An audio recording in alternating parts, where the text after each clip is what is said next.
Hello friends, स्वागत करता हूँ आपको अपने इस नए वीडियो में। आप लोग देख रहे हैं अपना पसंदीदा चैनल टॉपर्स की क्लासेस। आज मैं आप लोग को बताने वाला हूँ पुष्प की संरचना, जिसको इंग्लिश में कहते हैं स्ट्रक्चर ऑफ फ्लावर्स। तो पुष्प का निर्माण कितने अंगों से हुआ है, पुष्प का जो निर्माण होता है वो कितने भागों से मिलकर बना होता है, तो यही आज के बारे में पढ़ेंगे। तो पुष्प का निर्माण जो होता है 4 भागों से मिलकर बना होता है, 4 अंगों से मिलकर होता है। पहला होता है बाह्य दलपुंज, दूसरा होता है दलपुंज, तीसरा होता है पुमंग और चौथा होता है जयांग। अब देख लेते हैं बाह्य दलपुंज। बाह्य दलपुंज को इंग्लिश में कहते हैं कैलिक्स।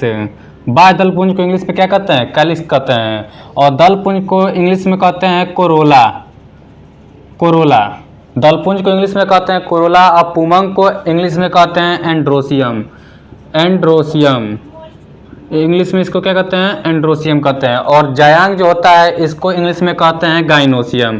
क्या कहते हैं? गाइनोसियम कहते हैं। अब यहाँ से आगे देख लेते हैं बाह्य दलपुंज। अब सबसे पहले हम लोग देखेंगे बाह्य दलपुंज होता क्या है। तो सबसे पहले हम एगो फूल को ले लेते हैं, एक जो फूल है उसको ले लेंगे, उसी के हिसाब से आपको समझाएंगे कि बाह्य दलपुंज क्या है।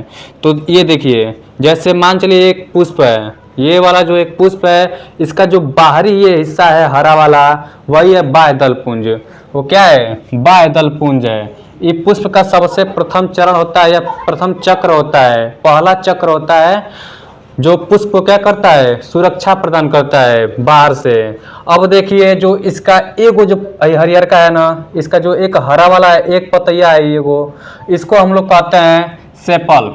इसको एगो को कहते हैं सेपल। सेपल कहेंगे या बाह्य दल कहेंगे।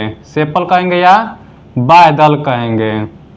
अब देखिए यहाँ पर बाह्य दल पुंज था, मतलब पुंज मतलब इस समूह में है। पुंज मतलब क्या है? इस समूह में है। लेकिन जब यहीं पर आ जाएगा बस बाह्य दल, मतलब बस एगो का बात हो रहा है। जो एगो इसका हरियर का है उसको बस बोलेंगे बाह्य दल, और सगरी मिलाकर बोलेंगे बाह्य दल पुंज, जिसको इंग्लिश में क्या कहते हैं? कैलिक्स कहते हैं। इसकी एगो इकाई को, मतलब एगो पतैये को क्या कहेंगे? सेपल कहेंगे या बाह्य दल कहेंगे।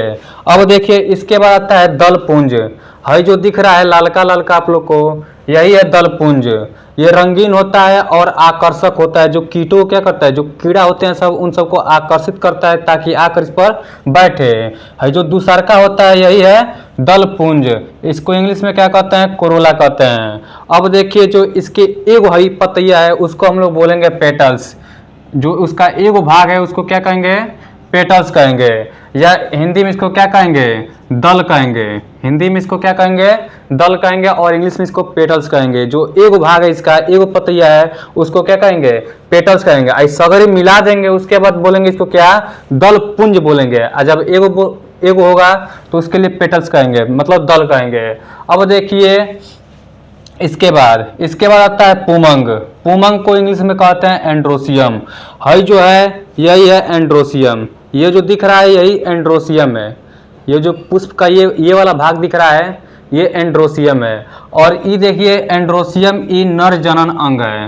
नर जनन अंग है। ये पुष्प का नर जनन अंग है। नर मतलब जैसे कि जो पुरुषों में होता है, पुरुष, जैसे मान चलिए पुरुष है, नर जनन अंग है, पुरुष का जनन भाग है। यही इसका पुरुष का जनन भाग है। ये नर जनन अंग होता है। इसके एगो जो इकैया होता है जो एगो इसका छोटा सा हिस्सा, इसको बोलते हैं हम लोग क्या? पुंकेसर कहते हैं। पुमंग के एगो इकाई को, एगो है जो दिख रहा है उसको हम लोग कहेंगे पुंकेसर।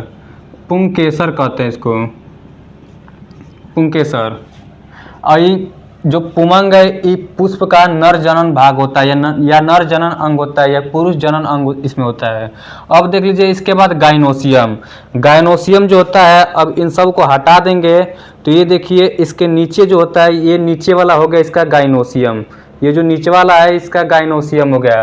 अब देखिए जो गाइनोसियम होता है इसको जयांग बोलते हैं हिंदी में। गाइनोसियम जो हो गया ये पुष्प का मादा जनन अंग है। मादा जनन अंग है।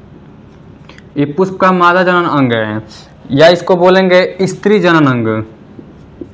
मादा मतलब होता है स्त्री या महिला बोल सकते हैं, या कोई भी, जैसे जो मादा के अंदर आता है। नर पुरुषों में होता है अब देख लीजिए जायांग जो है गाइनोसियम में ई जो है ई आधारीय फूला हुआ भाग होता है, नीचे वाला जो होता है इसका भागवा क्या होता है, फूला होता है। और ये स्त्री जनन अंग होता है। इसके एगो इकाई को हम लोग क्या कहते हैं, जायांग के एगो इकाई को बोलते हैं पिस्टिल। क्या कहते हैं इंग्लिश में, इसको पिस्टिल कहते हैं। इसके एगो इकाई को, एगो इसके भाग को हम लोग कहते हैं पिस्टिल।